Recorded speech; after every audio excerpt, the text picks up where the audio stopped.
Sugar is the kill-all, right? This is one of the things that I was not aware was as detrimental as it was until I read Dr. Peter Attia's book, Outlive, and the chapter where he talked about blood sugar and regulation and insulin just kind of blew my mind about all the cascading detrimental effects that it has on multiple other aspects of your health. Can you talk a little bit about how important it is to monitor or regulate those things? Yeah, I'm not going to do the deep dive that Peter Attia does. But so sugar is the kill-all, right? I mean, ancestrally, we did not have sugar in our diet. But I mean, we're just not designed to eat that. And now we're eating it in I want heaps. And you're like, oh my God, that's what we do to ourselves every day with a candy bar or ice cream or whatever it is, or a big gulp, a big gulp, soda. Yeah, and it's dangerous because our cells are not adapted for sugar,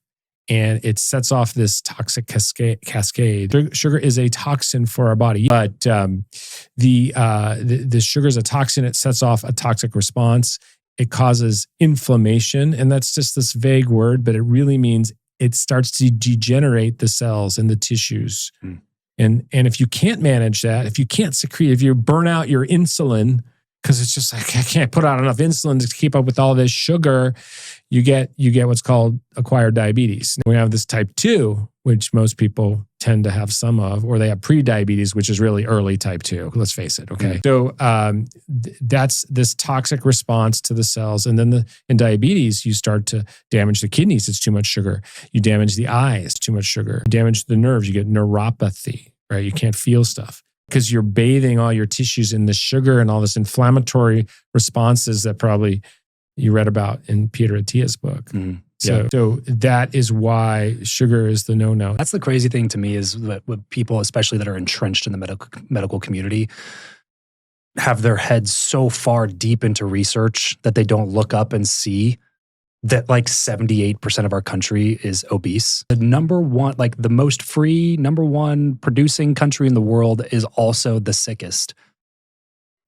Points to an obvious systemic problem that needs to be addressed, or else we will continue to kill ourselves. Even in the face of advancing technology that would allow us to live 250 years, you're still going to have a low life expectancy if everybody's just over-consuming sugar and grains and Doritos for their entire life. Our life expectancy would be much higher if we exercised and we didn't have sugar.